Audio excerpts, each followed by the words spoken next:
And by September, October, they'll be making a recommendation on really that whole issue, but it's focused on the 619 houses, but it means that a lot of attention will be focused on what is the impact and what does it mean to sell, and what do we do about the capital backlog.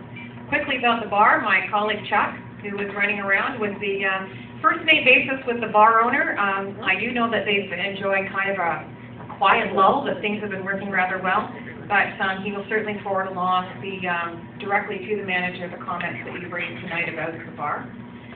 The cameras, security cameras, we have 3,000 cameras. We have technicians who not only maintain those particular cameras, but also in their expertise assess where the camera should be placed. They are a deterrent and they are a form of evidence. So on a daily basis, I receive in my email from the Community Safety Unit when they've been called out to the site and where Toronto Police have asked for a copy of the tape.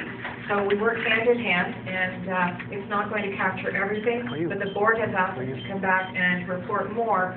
What are the cameras, the purpose, the cost, and what we hope to achieve with that. And lastly, okay, you can chat, the fraud line, yeah. We did engage with a firm, a Canadian firm, who partners down with a firm in Atlanta, and it was the cheapest and most cost-effective way of launching the service for tenants that just got off the board in January, and we've received 400 incidents in the first quarter. And it is a longer form. It is drilling down to where did it happen, what did it happen, because then we dispatch our investigative staff to go out and look at fraud. I get an email every time somebody files one of those particular claims, so I know that someone has said somebody put their pizza box outside the garbage room, or a much more what I would consider at first face value to be a legitimate issue of fraud. So we're working through that, and we'll be reporting to the board on how we can work together to address issues. But we do hear a lot about people who are subletting or people who are parking incorrectly, etc. So we will work on that together and report back more. And thank you, Michelle. Board member Jennifer Wood to address some of the questions.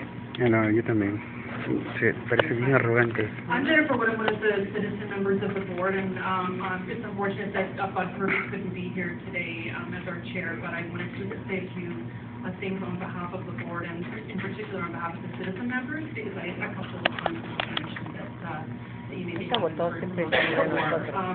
to say that, first of all, I'm very happy that so many of you turned out today to voice your specific concerns. It's a very important forum that you have to come and voice those concerns so that management can take them seriously, get back to you with very specific responses.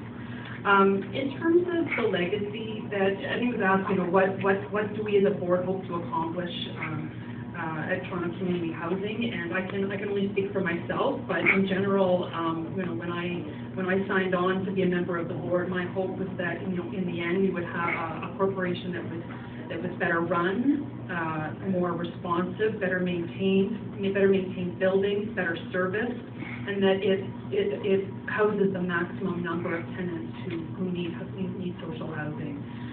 In terms of the qualifications that we have on the board, we have an array of people who have bring different qualities to the table. We have real estate professionals, finance experts. I'm a lawyer at RBC, so I have a certain amount of background in corporate governance. And so one of the things that we're going to be trying to do is to have policies and procedures in place so that issues that you're raising today, such as bed bugs, maintenance, safety, social issues, that there's policies that actually work to make sure that those issues are properly addressed.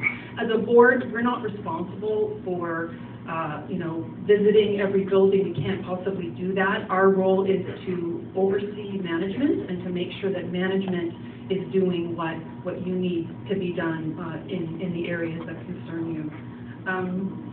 So once again, thank you very much for coming tonight. I just want to stress again that we do want to hear from you. I apologize if it seems that you don't have a lot of time to talk to individual tenants at our regular meetings. There's often a lot of business that we have to look after, but it's not because We don't want to hear from tenants. We understand that tenants are what make Toronto Community Housing. The corporation is here to serve you. And I just want to say thank you very much for the feedback this evening, and we look forward to hearing, to management getting back to you on all your specific concerns. Thank you. And just a couple of quick